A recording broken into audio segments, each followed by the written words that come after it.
गुरुवर्य अपरंपार स्वामी महाराज यांच्या सानिध्यामध्ये आम्ही आज या ठिकाणी आलो आहोत। गुरुवर्य अपरंपार स्वामी महाराज यांचं अवघं जीवन हे परमतत्वाची दिव्यानुभूती घेऊन आत्मबोधाचं तत्वज्ञान त्यांनी त्यांच्या आत्मानुभूतीमधून आपल्या परिसराला ही त्यांनी दिलं आहे। आणि आपल्या परिसराचे ते अध्यात्माचे खऱ्या अर्थाने एक शुद्ध पुरुष होते।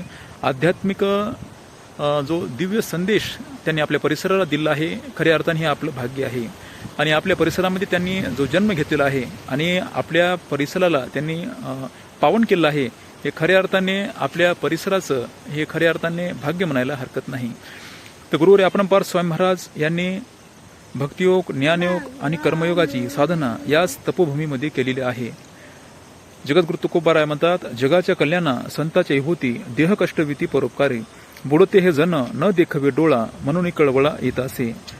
जे जे भेटे भूत ते ते मानुजे भगवंत, हा भक्तियोग निश्चित जाणमाचा। गुरुवर्य अपरंपार स्वामी महाराज यांचं अवघं जीवन हे परमतत्वाची दिव्यानुभूती घेण्यासाठी या अपरंपार जी तपोभूमी आहे या भूमीमध्ये त्यांनी त्यांचं अवघं आयुष्य हे घालविलेलं आहे।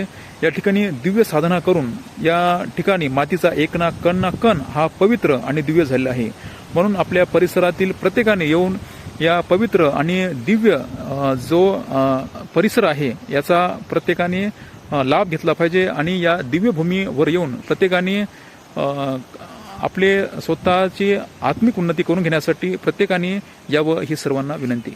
धन्यवाद।